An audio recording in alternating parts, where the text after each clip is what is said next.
you again today, Russ Meek Speaks Show. I have sitting next to me a distinguished gentleman talking about opportunities that are happening around the Chicagoland area, and he happens to be the king of Waukegan. So tell us about yourself, sir. Hi everyone. My name is Sam Cunningham, and I am the I'm the mayor of the city of Waukegan on his second term. But my history starts as an alderman for 18 years, was elected as the first African-American mayor in 2017. In 2021, we took a slight vacation. In 2025, we came off vacation and retained the office of the mayor. And that's where we're at right now, and we're looking at the rebuild of Waukegan, and we're excited about it. Got it. Right now, it's an issue right now.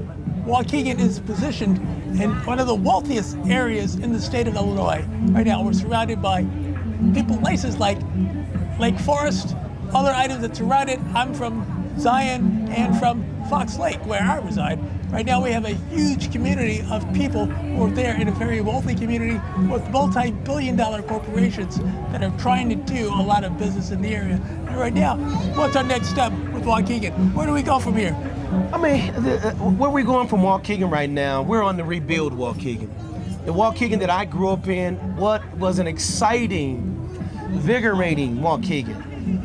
Unfortunately, we have lost a lot of those opportunities because Waukegan was an industrial town. Right. Where they had industrial jobs, OMC, Johnson Motors, Fan Steel. You roughly had about 20,000 in that era, middle-class jobs, which served its purpose for the great immigration of post-World War II, to the great migration from the South to the North for African Americans. Then again, where our Latinos, primarily Mexicanos, in the mid-'80s. Now, all those jobs have left. So we need to rebuild based on that exodus of those many jobs. Okay. So the new Waukegan will consist of what manufacturers looks like today. 20, 30 years ago, it was almost a sweatshop, basically. Okay. But it was profitable. Got it. For many, many families.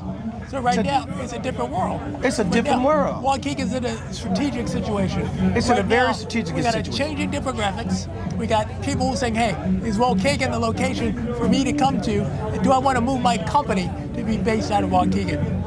Right now, I got Fortune 500 corporations say, look, yes. Do we test Waukegan out? Absolutely they do. Now, here it is. We are centrally located, 294, 94, 41. Access to our community to go south, north, or west is probably the best centralized location in the world. This is where companies say, hey, if I have a manufacturing, and let's be clear, every big company needs a manufacturing boost to it. We serve as that manufacturing mecca or hub that can help those large-sized companies move their goods and services to the north, to the west, and then again back to the south. And that's what we pride ourselves on.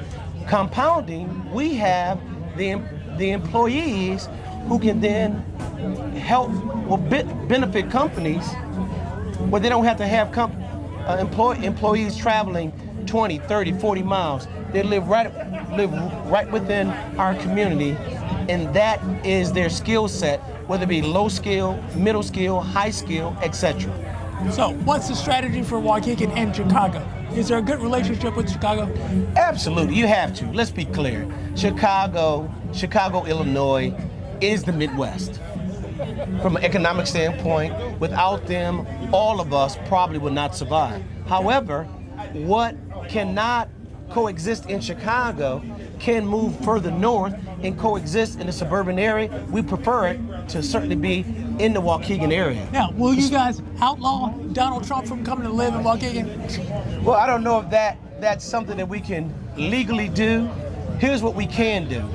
And we say to any resident, if you want a good home, a safe neighborhood, and a nice place to have a nightlife for you, your family, certainly your loved one, then you can take a look at Waukegan, because that's part of the rebuild Waukegan, and I can assure you over the next 10 years, that's what the new Waukegan is going to be like on the rebuilding stage. 5 years. Where's Waukegan going to be?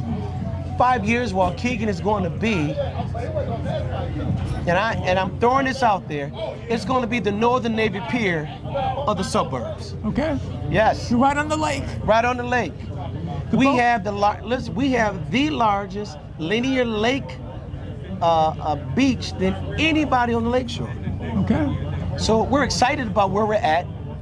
Our planning has started 4 years ago. Over the last 8 years, we're executing now. You're gonna see the fruit of those labor over the next five to 10 years. Okay. So right now, again, if you want to be in a good place, you want to strategically in Illinois, Waukegan is the spot. I will say this, Waukegan will hold down the northern part of the state of Illinois, and it would be proud of that. I assure you that. Do I tell my University of Chicago and Northwestern that they want to base themselves in Waukegan? Absolutely you want to. I think from a standpoint of particularly higher education, there is not a greater market that you can choose from than the city of Waukegan or in that Lake County area. Okay. We're excited about it. We're very excited. And again, right now we got the mayor. You can call you up and say, hey, yeah. we can make some things happen. Calling up now listen, if you call, I better answer. My name is Jean-Paul Thomas, and I've been in tech for 5 decades plus. And so AI is simply the newest piece of technology that everybody's going hyper over. Some of the hype is valid, most of it is not. It is a tool, and we were just discussing how small businesses might use that tool. So for most small businesses, they are not aware of what all of their competitors are doing. Because when you're running a business, you get so caught up in running the business that you typically don't have time to do the research of what other businesses are doing. The data is out there. Some of it is free. Some of the best data you have to pay for on a one-time use or maybe a license to use that data. Okay. So part of what I've been telling folks is you need to find someone who understands basic data analytics and who has some background knowledge with AI. And the way I'm building my background knowledge is I built an AI lab.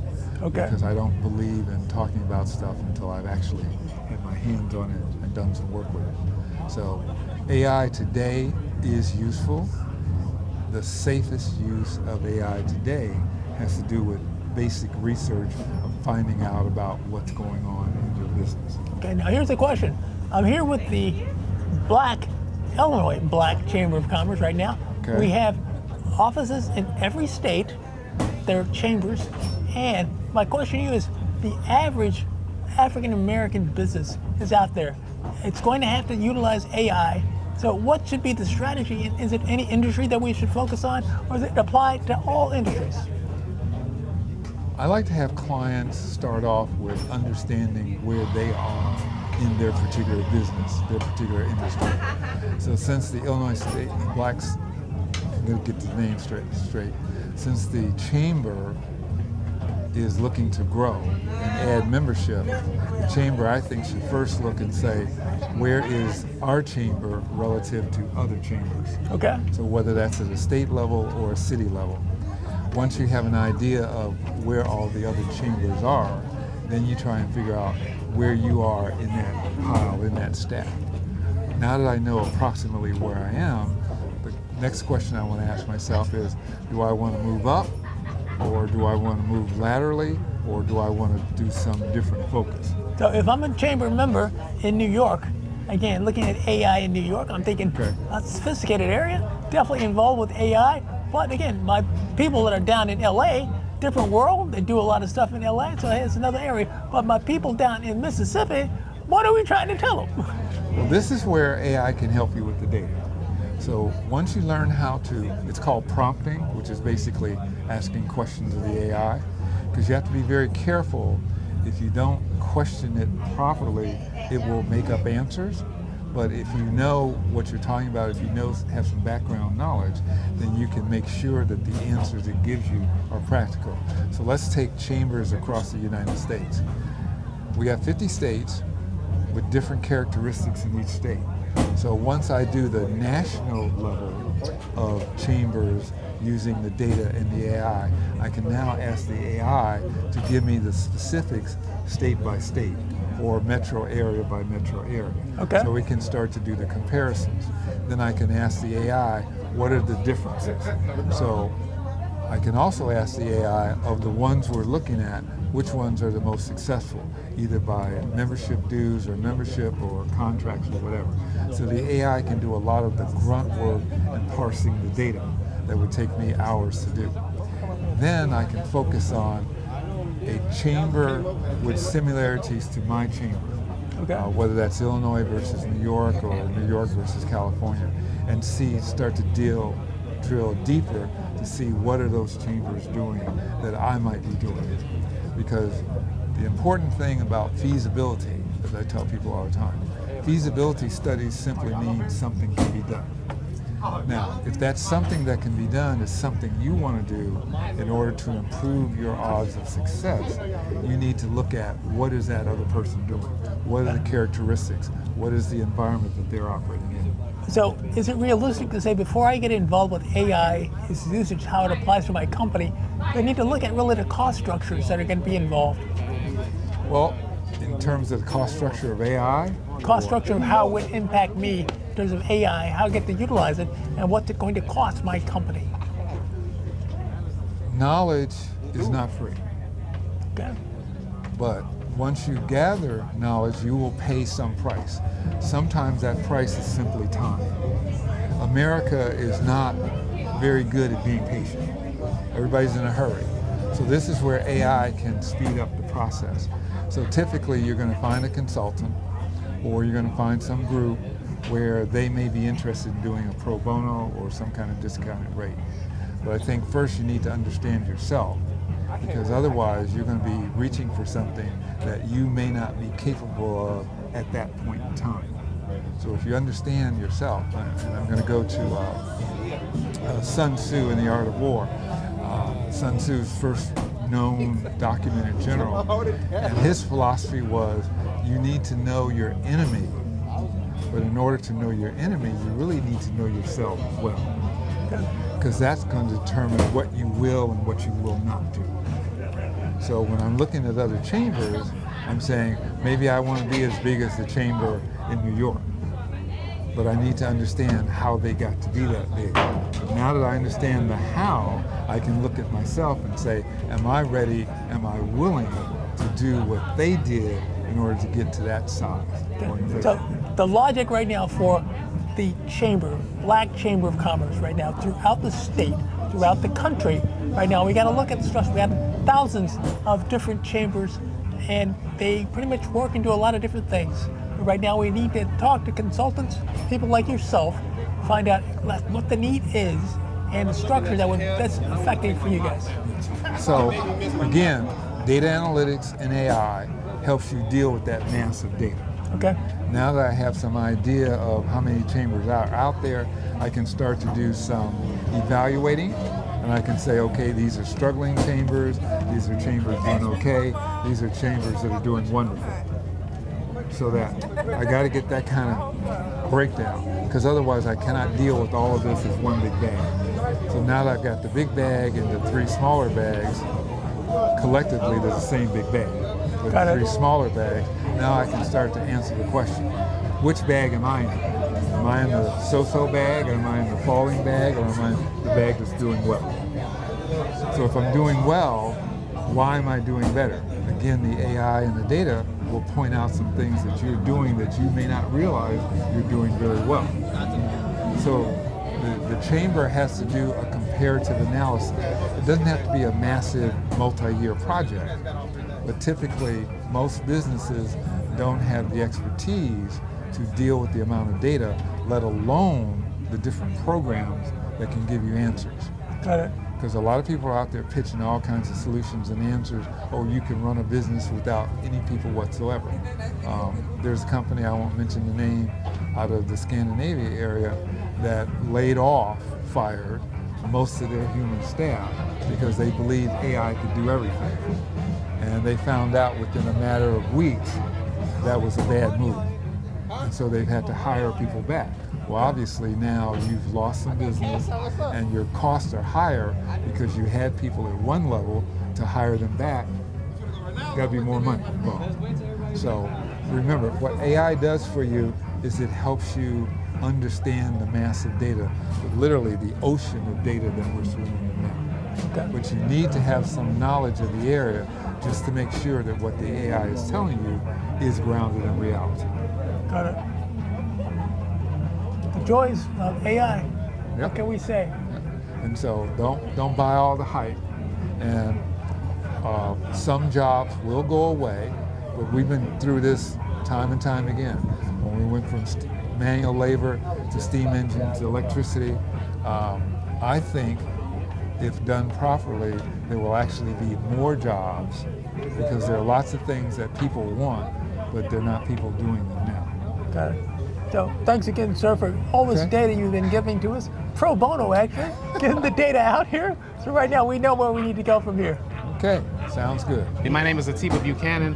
I am the host of the afternoon show on WVON AM 1690. I'm also the program director as well. So I am here today because I'm actually hosting the event with my co-host, Miss LaDonna Ray. Okay, LaDonna, she's kind of cute. She's what? She's kind of cute. I can't say that. She got a boyfriend. But I won't argue with you. Okay. So format is, how do we get you contacted with the members of the chamber? How do they get involved with what you guys do in your show and get more interest? Sure. So LaDonna actually hosts an individual show specifically for the chamber on Saturday mornings at 9 o'clock. Okay. You can check that out at ilbcc.org, Illinois State Black Chamber of Commerce, ilbcc.org. You can get more information there. But her show airs specifically for the chamber from 9 to 10 a.m. on Saturday mornings. Her and Dr. Larry Ivory. Yeah, Dr. Larry, now that I've given him the doctor tag, but he does a show, he's talking about business owners and what they do. Yep. And we try to inform people, say, what does the chamber provide for business owners in the state of Illinois? And that's our key, is to educate you, tell you what can be done and how you can improve your business and go from there. Absolutely. I mean, I'm not a member of the chamber, but I can say, and in my limited knowledge, the biggest thing they provide is a sense of community. And that's what we need as black business owners, as black entrepreneurs, is a sense of community, because we're already a minority, and we have to have power in our numbers and in our unity, and that's what the Black Chamber allows us to do. Now, again, is your show going to ever bring Donald Trump to do a presentation? If he wants to come on, oh, no. I would so love to interview him. I got my questions ready. Oh, God. I don't know if he's ready for me, but I'm ready for him. Again, I had when there was elections going on, I was Republican. I had to say, look, I'm a Republican for the black female running for president. And right. They said, look, I'm not going behind Trump. I'm going behind my people. There you go. What can you do? What can you do? So next, we keep our fingers crossed. Next time, I think the pendulum swings, right? And the pendulum is swung to the right this time. I'm pretty sure, based on everything that we're getting, it's going to be a massive swing to the left, as evidenced already in the Democratic primary in New York for mayor. That's showing right? We're already beginning to see it. That has national implications. So again, we're already seeing the pendulum on the way back. Now, what's your take on your show with the Hispanic population that listen to V103? Well, we actually have a Hispanic part of Midway Broadcasting, which is our parent company, is WRLL. Okay. And it's a Spanish-speaking station, and so they're actually in with us, so to speak. But by all means, I don't have a problem with the Hispanic community. I don't have a problem with any minority community. As a matter of fact, I think we'll all be better off when we figure out that the minorities are actually the majority and begin to act that way. Yeah, that is kind of an interesting number. But the other format right now, what's the plan for V103? Next 5 years? WVON. I'm sorry, WVON. That's all right. It kind of comes at you. WVON. Yes, sir. Next 5 years, what's the plan?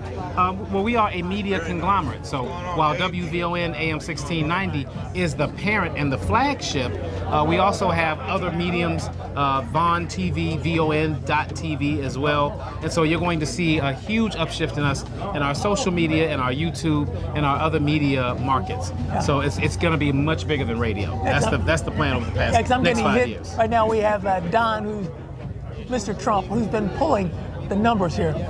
WBEZ, station I'm involved with. Yeah. Basically, we're getting hit from contributions that are given from the federal government. Right now, we got to go back to the community and say, look, we're a station that provides data and information to you that you say you want. So right now, we're just trying to make things happen and go from there. Absolutely. I mean, we've been hit as well because anytime that you're going to diminish DEI initiatives, a black-owned, black-operated radio station is going to be impacted. Many of our advertisers were advertising because of those initiatives. But at the same time, we also weren't made because of them, and we won't be broken because of them. Got it. So we will go ahead and persevere and endure and do what we need to do to continue to give the people of Chicago and the world the information they so desperately need now more than ever. So right now, we're in a changing environment. It's going to continue to change as long as we have our interesting president that's in office. But Right. we will be having changes to take place. So right now, I'm of the impression that our stations will continue to strive. We'll continue to get the chambers to continue to grow and move forward. You got it. I'm with you 100%. And all we're brother. trying to do is promote black business. There it is. Thank you, sir. I could not agree more. Thank you so much. My name is Drew Barrett, and my company is Global 3T. My 3T's are trade, tourism, technology. My expertise is in international business development.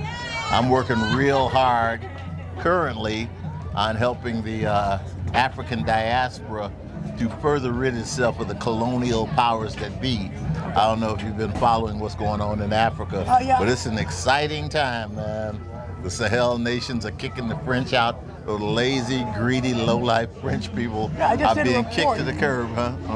One individual African who talked about Donald Trump. They were actually at a summit in Africa. And Donald Trump came out trying to take the space. And he had to stop and say, look, you cannot kick me off here. I'm going to tell the U.S. what we do, what we need, and how the U.S. has been taking money from Africa and not giving back to my country. And he Exactly. made that statement. Yeah, the U.S., France, the U.S. and France have been the biggest perpetrators of theft of African wealth or African diaspora wealth. You know, I mean, the stories I could tell you about what the French and the U.S. government have done in Haiti, and in Haiti recently. I mean, the state of Haiti's economy and their civil society now is all a result of the French. covert doing of the U.S. Yeah, and the French. More recent, the French have done it from way back. You know, I mean, the fact that Haiti had to pay the French billions of dollars, Freedom. you know, to be free Right.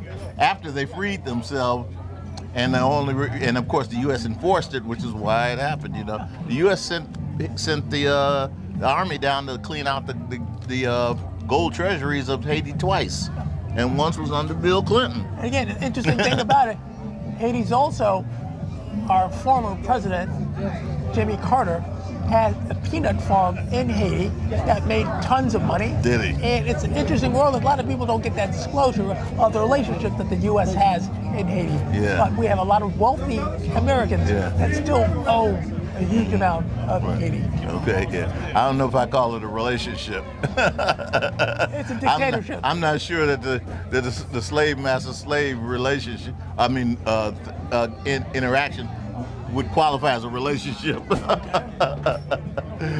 in any event, though, I've worked off and on with Larry in behalf of the chamber for years on international business development. Okay. Matter of fact, I was their subject matter expert on trade when we did years ago. We did a trade mission to Jamaica. Okay. Yeah, and it turned out really well. It could have had much bigger and broader implications, but things got in the way. But I think going forward, there's We have going a to good be relationship started. bigger opportunity. Because what's going on in Africa now is that, as you know, the African nations are kicking the colonial powers to the curb, except for those covert new colonialists, which are the Chinese.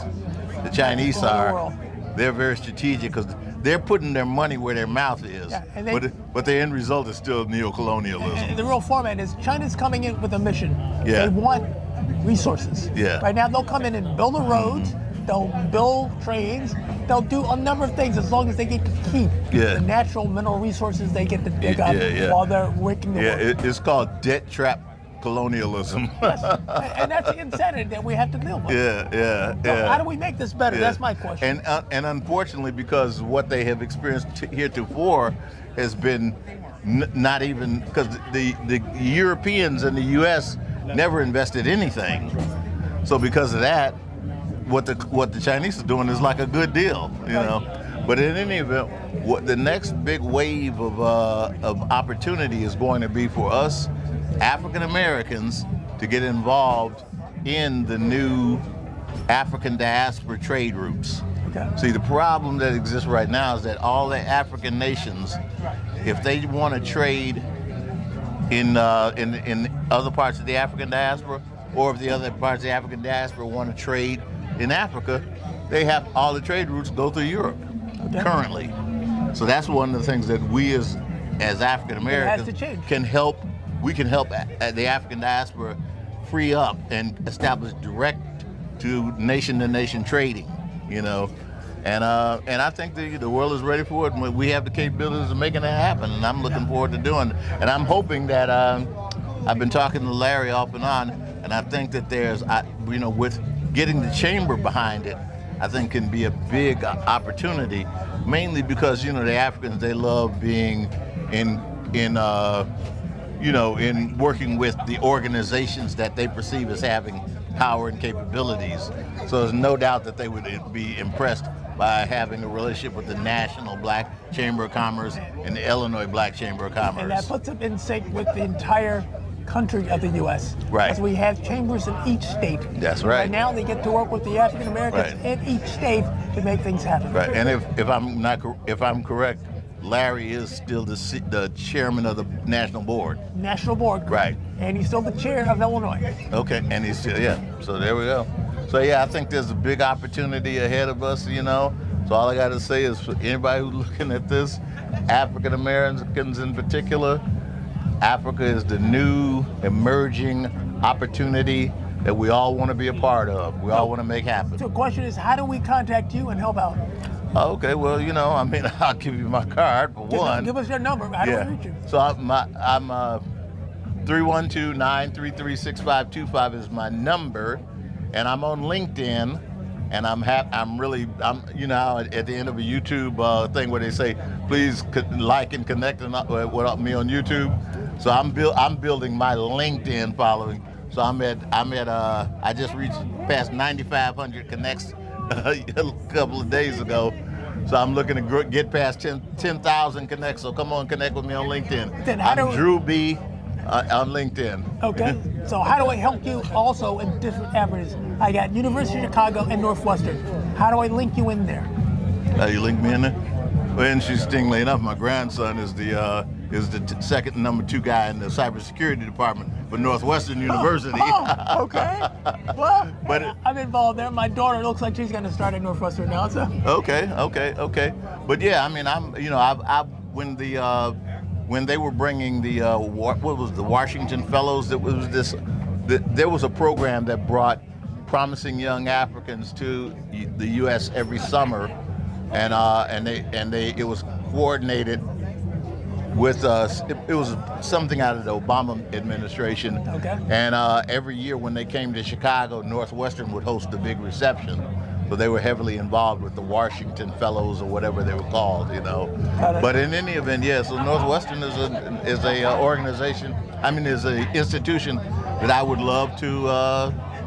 I think they could bring a lot to the table in terms of what we're doing. A lot to it. I think University of Chicago could bring a lot to it. I'm involved trying to get the University of Chicago to understand that you're in an African American community. You dominate the land and territory. Right now, you have only a small population of African Americans that go to the school. Right now, I'm in to say, look, let's educate more African Americans and bring them through the system.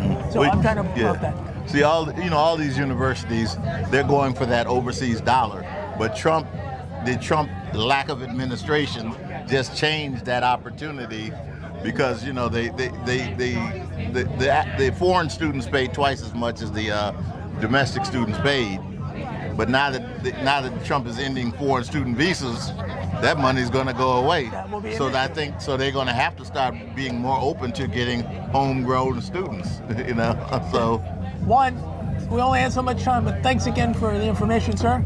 We're going to have to talk Blair. about it. I have your data. I look forward to definitely it. Do a lot okay. more. That's Drew B on LinkedIn. Got it. Thanks again. Take care. My name is Daryl Bester. I own a alcohol company by the name of Copan Vodka, and then I'm a partner in a distillery as well. Okay. One of the only 11 black-owned distilleries. Black-owned? Yes, sir. Oh. Yes, sir. Yes, sir. NG Distillery. Oh, so God. yes. So we're one of 11. So that means there's not many of us out there that God. do what we do in the alcohol space.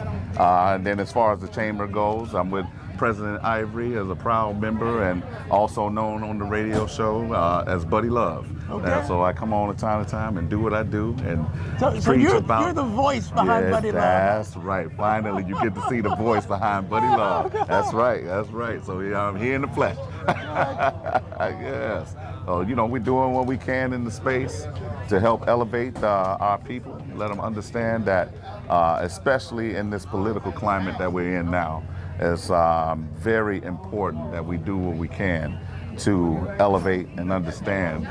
We need right now in this moment to be very focused and driven on about ownership and what we do as business people, but as a people as well. So what do we tell young business owners who are looking to go and grow and do things like you guys, doing things like alcohol or other related items? I have this one company that's doing cannabis right now. It's legal. Exactly. Hey, it's a matter, you can make this happen and make a lot of money. Exactly, and that's the thing. I'm gonna always say this: don't be afraid to jump. A lot of times you will hear people talking about something is oversaturated. You can't get in. Like you mentioned, the cannabis space. That's originally where Buddy Love came from, because I actually started in the cannabis business, and that was the name of the company, Buddy Love. So with that in mind, you have to know what you want to do, first of all. But then a lot of times with young people, they really don't know what they truly want to do. But I'll say this: in this day and age of technology, with AI and the advancements that have been made, this is the perfect time for young people to go out and actually look to see what they can do in a market space, and definitely in technology, because that's where the energy is being poured into. Because you can use technology not only in a scientific place or internet base, it can be medical. It could be transportation. It could be, just like you said, in cannabis. Yes. There's ways to tap into that technology and prosper. A number of different avenues. And right now, we have a whole country right now. Yes. That's with the chamber. Yes. Black chambers in every state. That's right. And right now, we just want people to be able to distribute what they do, how they get it done, and get the information out. Exactly. And that's the thing. And then by listening to people like you and what you do on your show, and then what President Ivory is doing with the Illinois State Black Chamber of Commerce. He'll kill me if I don't say it the way Buddy Love said. The Illinois State Black Chamber of Commerce. So I have to do it that way. I understand. So that's the thing. We have to be able to move in a way that is purposeful. We can't go out here lackadaisically thinking that things are just going to fall out the sky and we're going to be all right. We see right now what's happening in the world with ICE and how they're actually decimating a race of people. That we're one step away from that race of people. So if we're not doing what we need to do on the political front, on the business front, we're next. So I implore young people, old people, us in general, to get out and be purpose-driven about how we do make our change in this climate. Yeah. So tell me, where are you going to be here in the next 3 to 5 years? What are you going to do in the media world? The media world, man, actually, because we're in the liquor space, so my brother and I, we actually go by our alias, the Booze Brothers. Okay. So we've actually pitched a television show. Wait a minute, movie. Yeah. So, as I tell people, not the brothers, but the brothers with the UTHS. So we actually doing our thing, man. We making great strides on that side of the fence, and the next 3 years, it'll be amazing because they're already ramped up in what we're doing in our space, in our industry, So as Black Spirit Is makes. there a need for capital? Always a need for capital. Always a need How for much and how capital. soon? That, you know what, right now, how much and how soon, we would definitely say we would take a cool 200K to do what we need to do in just Chicago region alone. Okay, well, you yeah, talk to me yeah. again. I give about Oh, $2 million yeah. bucks Okay. to an individual. We do it Yeah. based on cash flow. That's and right. Right now, we can get this set up for you to get that done. Oh man, But and that's what I'm bottom talking line about. Is, where are you looking to take the single in the next 5 to 10 years? Man, the next 5, 10 years, man, we're really looking to branch out and show other people how to get into this industry, how to grow in this industry. So we have what's called a billionaire roadmap, and that's our thing. We attach media, we attach product, we attach growing and teaching people how to do. So I heard you earlier on another interview talk about the diaspora.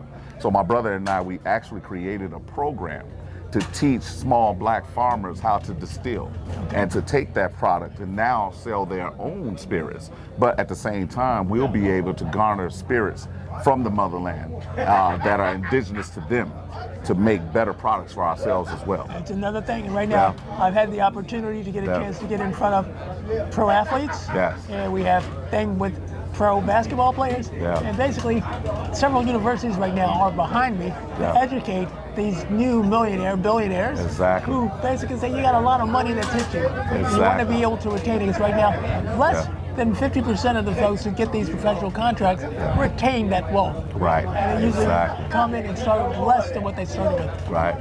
So right now, you got to educate them and let them know how to manage money. That's it. And that's the key, to manage the money correctly, and so they won't be a statistic, right? If they got the right people and the right team and they know and have the information, they will grow and they will continue to prosper. And hopefully they'll do the right thing and help bring some money else so they can prosper. I'm Gina Lamar. I am an HIV training specialist by trade. And my tagline is I talk about sex for a living. But that's because it's the main mode of transmission continuously for HIV. So how do people respond when you say you talk about sex? Oh, of course, it's my tagline, right? It's my hook. People are like, wait, what are you talking about, right? So I always have to remind people that it's the main mode of transmission for HIV still, right? Not perinatal transmission, not IV drug usage. It's still unprotected sex. So as I say, I left my county job. I've been doing this for about 30 years now. And 5 years ago, I decided I wanted to make an impact in the community the way I wanted to in the Black community. So I opened my own agency called Nephews, and we just turned 5 on Sunday, June 15th. And you were telling me that Nephews was based on 18 nephews? I have 18 nephews, no nieces. I have great nieces now. So all of my sisters and brothers had boys, and then the boys started having boys, so yes. Got it. So Yeah. It's not a bad thing. I have a young 16-year-old daughter. So hey, I'm brothers and sisters. Most of them have boys, but I did create a girl. So hey, we got to get that lineage going, and I don't mind. I mean, I would love a son. That's fine. But hey, I'm glad to have a healthy child. Yes, yeah. So the chamber, I love, interacting with you all. I meet someone new and learn something every single time I interact. And I'm with my sister Kathy Dale, keeps me active with the chamber. So even when I'm not necessarily a member, You're a related member. I'm a related member. Right. But I do need to pay the dues, though. Oh, yeah, well, that does help. Absolutely it does. It really does. It really does. And we'll take you on the board, because always looking for sharp young ladies like you. Thank you. I appreciate it. So, what's the format for what you're doing right now, the next 5 years? What are you going to be doing? So the next 5 years, I like to say, you used to play the dozens by saying your mama, but now you say your president. So people are like, that's not my president. I didn't vote for him, right? Well, now with your president, I never know what's going to happen with our funding, right? Day to day federal funding. So we've lost, my agency alone has lost about $75,000 in funding from the federal level, right, with the city. Again, I understand that. Again, one of my organizations, WBEZ, we're getting hit from federal funding for public radio. Yeah. Yep. Yep, absolutely. That's exactly it. So that's one of them. So we've had to make some adjustments, but I always like to remind people that my parents were activists. I'm an advocate for patients, and we have figured out a long time ago, generationally, how to pivot, how to add a little more water to the beans, right? You know, how to survive these times until we get through this hurdle. Now, for people who are listening to this program, if they wanted to help your organization, how do they get that done? They can go to marsid.fund, Marsid Fund, and donate. We have a donation link. We use through, we do through Give Butter. So that's our donation link. And we just, you know what, we do AIDS Walk. So we'll be walking September 27th for AIDS Walk, right? And one of the things I just try to do, really keep it simple. I think I learned this from Obama and just from my parents with Brett. Like, do the community. Big money is great, but if I could get $30 from all 3,000 people in my phone once a year, right? People buy me a drink on this cruise. Right. So if I say give me $30 for my organization once a year, that's $100,000. Easily. It's $100,000, right? And that makes it again, a much easier way to get it done. Yes. So that's one way to always help us. You can go to nephews.com. The link is there. You can go to ginalamar.com. There's a link there to connect you, and then you can go to marsid.fund. So that's our foundation. Now, the question is, are we ever going to find a cure to AIDS? First of all, I don't know that we will. Everyone keeps trying to say that they have found it, but I keep reminding people. They say, oh no, there's a cure. There is no cure. Cure is me having a headache, me taking some medicine for it, and I'm done. You have to continuously take the medication. We're making major advances, because now you can take a shot twice a year versus trying to be, taking a pill daily. So trying to alleviate the pill burden. So am I correct? Magic Johnson is able to cure his AIDS? Not at all. There's no such thing as a cure. Okay. So I told you, I can cure your headache by you taking pain reliever, right? Okay. You have to continuously take the medication for HIV. We call it viral suppression. Okay. You can be virologically suppressed and take the meds. If you stop, the virus will indeed increase. You will be communicable. So, just short funny story. When Charlie Sheen announced he had AIDS, I get a phone call 4 o'clock in the morning from Fox News, because I do a segment on there every Monday. And they said, hey, Charlie Sheen just announced he has AIDS. You need to come on. I was like, why? I didn't sleep with Charlie. That was my joke. But what really happened is when I got on there and I said, hey, if you slept with Charlie Sheen, are you a victim or a volunteer? I said, because Charlie Sheen did a tour bus. He came to the Chicago Theater on a tour bus and talked about, sold out crowd, talked about how he had sex with brothels, right? Did drugs. So if you had unprotected sex with Charlie Sheen, are you a victim or a volunteer? White women in America did not like that. Okay. They weren't liking that at all. They were like, how dare you say that those poor women, how dare you say that they were victims? They weren't, they were volunteers. I said, because meeting a guy in a club is one thing, but to, have sex unprotected with Charlie Sheen, that is a very different type of thing. But what I will say is my page doubled. Got it. The page doubled, right? Like I had about 2,000 followers. It went up to 4,000 followers, because people were very angry. Like, you can't say that, but all of a sudden, that's what happens. Yes. Well, one, it's great getting a chance to talk to you about what's going on here. Thank you. And hopefully people can understand, always make contributions to the organization. Say, look, they want to help make this happen. And you had a chance to talk to the sharp young lady here. Say, Thank hey, you. we make things happen. I appreciate you having me. Thanks again for your time, young lady. Absolutely. Very nice meeting you. My name is Bridget Booker. I'm an iron worker out of Peoria, Illinois, and I just transferred to Local 63 in Chicago. Is that good or bad? That's a good thing right now. And I'm also the owner and founder of Rain Construction. Okay. So what do you guys do? We do primarily ironwork, operating, and painting. Okay. So right now, are you just Illinois or nationwide? Illinois. Okay. With the hopes of going nationwide. Okay. So again, what do folks need to do to contact you to say, look, they need a bridge done, they need electrical, or what? Contact me at admin@rain REIGNRCL.com. Okay. And then you'll call them or talk to them and say, hey, this is what you can make happen. Yes. Give you a quote. Got it. So again, so why is it that there are so few African American females that are part of what you do?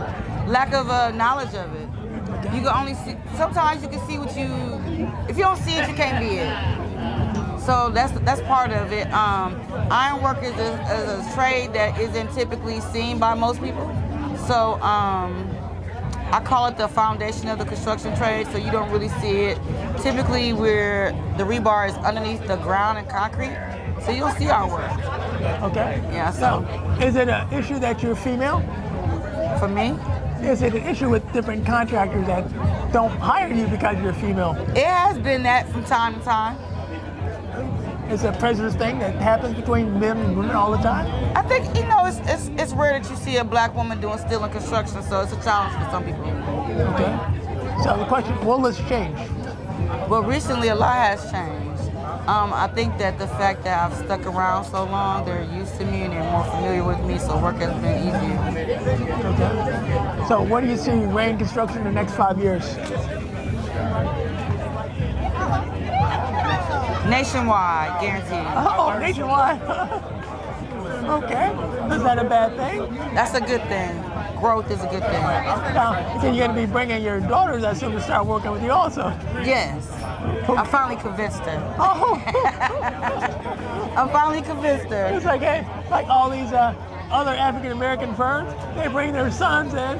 What about the daughters? Yeah, I brought my daughter and my son is now on board, so we're all good. So right now we just keep moving forward and make things happen. Yes, sir. So where do you see the construction industry going right now in the next 5 years? Well, as far as the infrastructure, I see the infrastructure being rebuilt because it has to be rebuilt, especially on the bridge side. So I see it being very lucrative and on the commercial side as well. Are we having any problems with firms right now with Donald Trump and his allocation of assets? Are we having a rejection of spending or what? It is a challenge. Especially the spending will be a challenge with the administration at hand right now. Okay. Right now, it's slow, but hey, you just get out there, you keep doing the job, and you make it happen. Some of the factors are like the workforce and things of that nature, but other than that, I think that it'll come bounce back shortly. Okay. So, young lady watching this show sees you. What do you tell her if she wants to do what you've done? How can she do it? Life is not worth living if you're not living out your dreams. Go for it. Have your ambition. Fight for what you want and what you believe in. You can do it. Are you going to need mentors? Yes. Are you on that list? Yes. I have no choice, right? Hey, it's not easy to find hardworking people out there who can help you out. But if you want to do something that's a challenge, it takes a lot of time. It'll happen. We try to make it happen. Yes. We're going to get your daughter out here with us, too. Oh, no, I can see my daughter now. Tell me what's going to medical school. No, you can do construction. Oh, we worried about no medical school?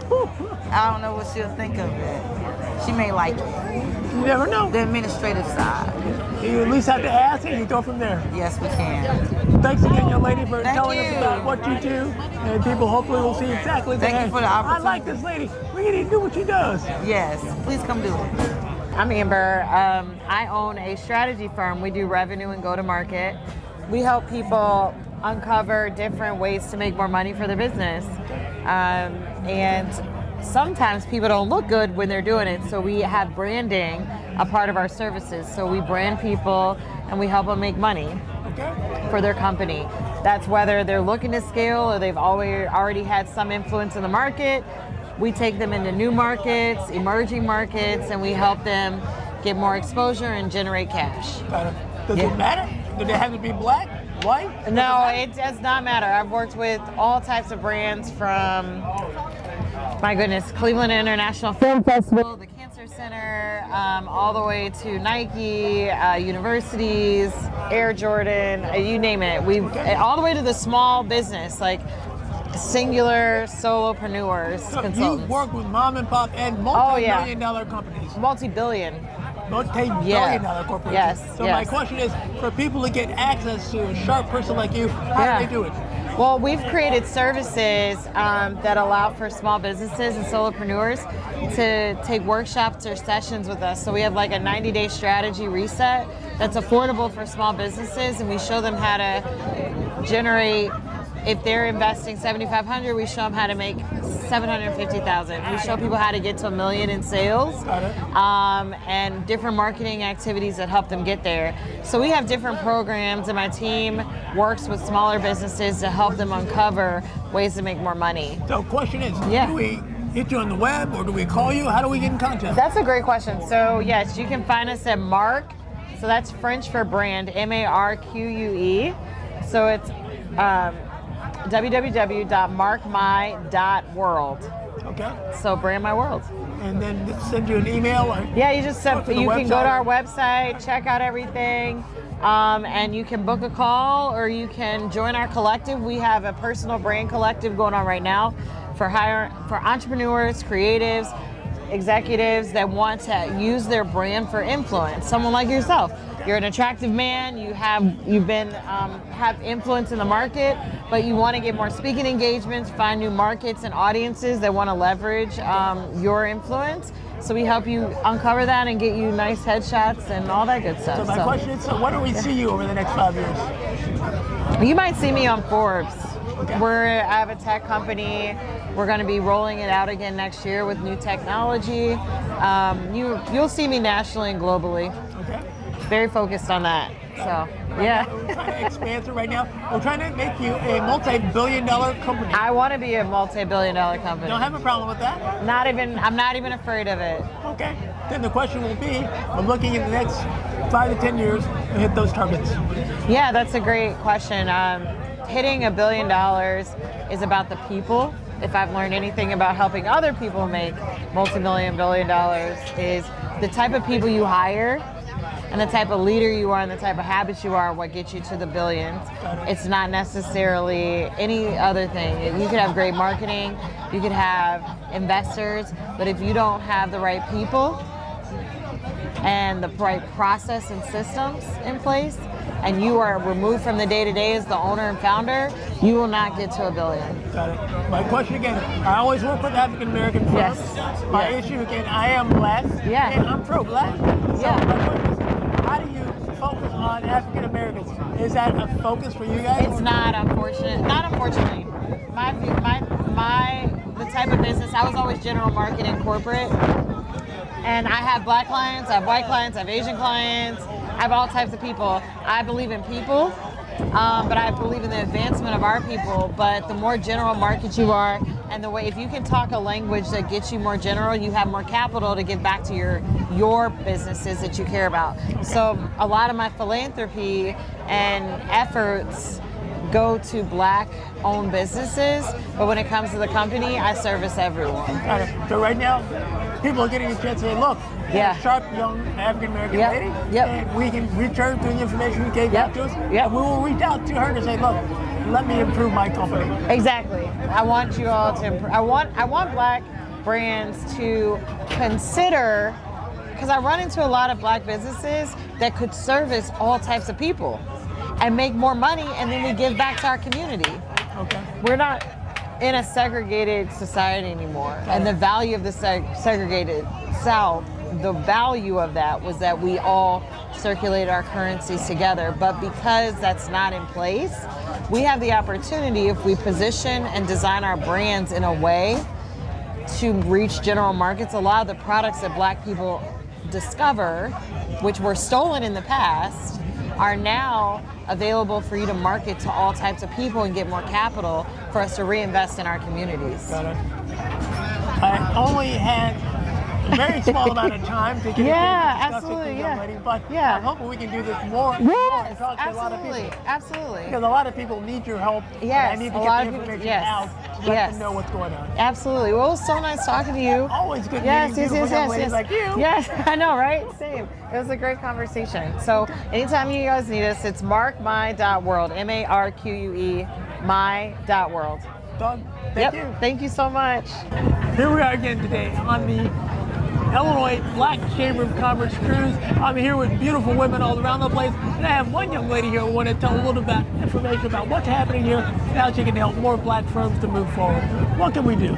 Well, you know, there's an importance that has to be had when it comes to black media. You know, you have the Illinois State Black Chamber of Commerce who believes solely, or should I say wholly, how important it is.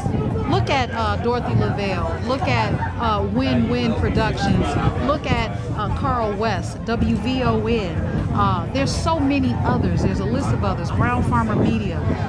They are so important about shaping the narrative when it comes to the black community.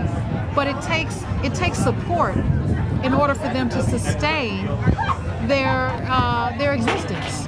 If we don't read the publications, subscribe to them, become members, or even tell somebody about the media, then how can they sustain? But we always run to the other media companies when we have a press release. That's understood. Yeah, Right it has now. to stop. Yeah, it is a format Oh, and right now. advertising. Yeah. We have to advertise with those firms. And it's an issue right now. I work quite a bit with public radio. WBEZ is my station, and help a lot right now. Donald Trump's trying to take the money away because it says it's a media outline that not promote Donald Trump. So right now, fine. We're going to find more ways to get money for them. There are a number of black media sources that can utilize it, and a number of African American firms that also utilize companies or institutions like WBEZ. Yeah. So we're trying to promote black media. Yeah, absolutely. And don't try. Actually do it. You know, there's so many of us that are here, and I'm watching just the should I say the linkage between even Wind Creek Casino, right? Wind Creek Casino came to Chicago early this year. Was their soft opening.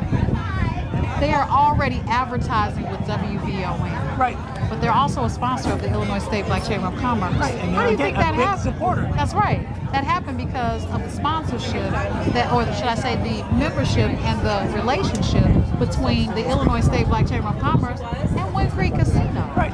And again, one of the firms, I've talked to the president and a few of the other people, so definitely looking to get Wind Creek more promotion and get people to understand. They're looking to hire African Americans. A huge amount of hiring that's taking place. So, Over 60% of their employees are people of color. yes, not a bad thing. All right. Well, I'm LaDonna Ray, and I'm so happy to be sitting next to you, Mr. Lester Blair. LaDonna Ray, again, I only get to see your pictures, so what can I say? So where are we going to see LaDonna Ray in the next 5 years? Oh man, that's a good question. I'll be an empty nester for one. Oh, But I'm in the process of rebranding what's important to me. okay. I've always been about community, but because I was a single mother, most of my motherhood life, I've always made sure that my children could eat. But they need to eat information and education. My future generations need to do the same thing. Got it. So in the next 5 years, we're talking activism, which has already started. So what do I tell my 16-year-old how he's going to be like you? You know what? I'm not going to say the cookie cutter things like, oh, just. No, what you have to do is you have to find your passion in order to find your purpose. Got it. And again, it's something that people have to understand. Yep. So thanks, young lady, for giving us a chance to see the what's on the mind of Donna Ray and really trying to say, hey, what can we do for ourselves to make things better? I love it. And shout out to Larry Ivory, Dr. Larry Ivory. Dr. Larry. Thanks All right, again. thank you.